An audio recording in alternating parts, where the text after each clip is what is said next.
नमस्कार दोस्तों। जीवन में कई सारी चीज़ें ऐसी हो जाती है कि परिस्थितियाँ हमारे हाथ में नहीं होती। हम चाह कर भी कुछ नहीं कर पाते। आज की जो कहानी हम सुनने जा रहे हैं वो भी कुछ ऐसी ही है और इस कहानी में एक ऐसा रहस्य छुपा है जो कहानी के अंत में मैं आपको ज़रूर बताऊंगी। इससे पहले आप कहानी को ध्यान से ज़रूर सुनना। एक युवा नौजवान लड़का था लेकिन बेरोजगार था। नौकरी के लिए काफ़ी मशक्क़त कर रहा था।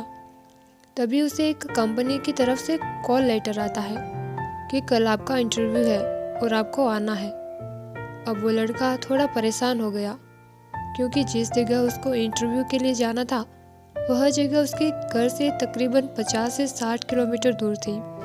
और समस्या यह थी कि वो एक बहुत ही गरीब परिवार से था। लेकिन अब नौकरी के लिए फ़ोन आया है तो जाना तो उसे था ही, क्योंकि नौकरी उसके लिए बहुत ही ज़्यादा ज़रूरी थी। तो फिर क्या, जैसे तैसे कर उसने 50 रुपये का बंदोबस्त किया और घर से निकल पड़ा और फिर चौराहे तक पहुंच गया। लेकिन बेहद ही निराश था क्योंकि उसके पास टिकट के पूरे पैसे भी नहीं थे। जितने पैसे टिकट के चाहिए थे उतने उसके पास थे नहीं, तो बेचारा करता भी क्या, वही निराश होकर बैठ गया। तभी उसे पास में एक मंदिर दिखाई पड़ा तो वो मंदिर की तरफ चल पड़ा। तभी वहाँ उसकी नज़र मंदिर के बाहर बैठे एक भिखारी पर पड़ती है। लेकिन लड़का उस भिखारी को नज़रअंदाज कर देता है।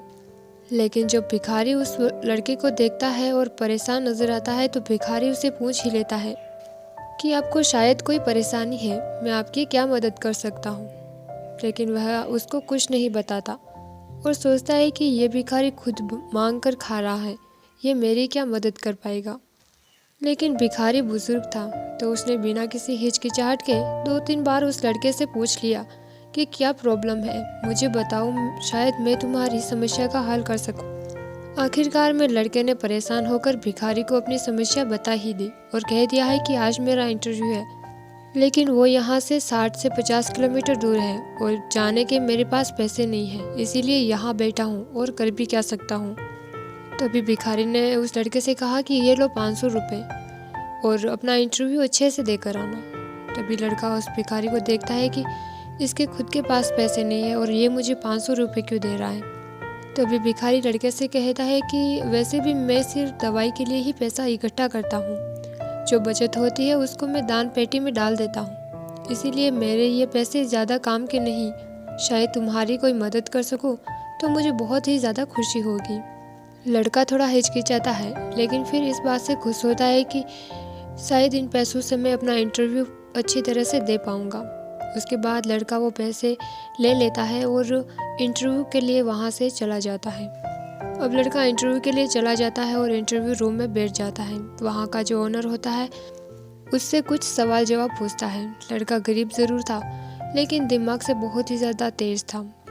ओनर के हर प्रश्न का जवाब वो बहुत ही अच्छी तरह से दे देता है। उसके बाद उसका सिलेक्शन हो जाता है।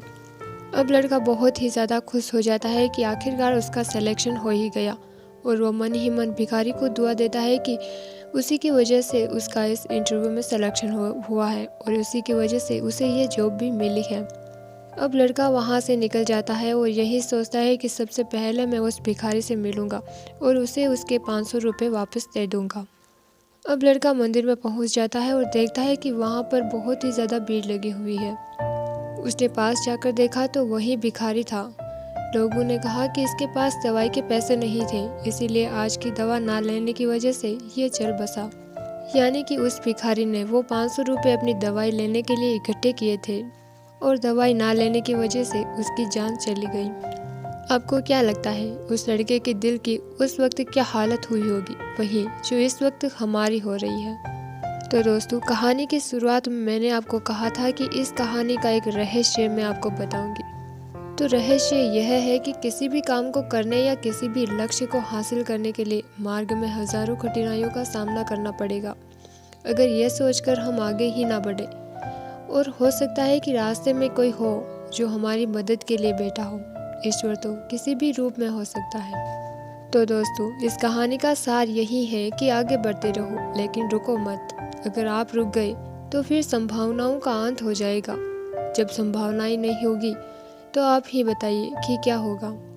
तो दोस्तों, आपको ये कहानी कैसी लगी हमें कमेंट बॉक्स में कमेंट करके ज़रूर बताना। और अगर आप हमारे चैनल पर पहली बार आए हो तो चैनल को सब्सक्राइब करके बेल आइकन के बटन को ज़रूर दबाएं। मिलते हैं आगे ऐसे ही कहानी के साथ।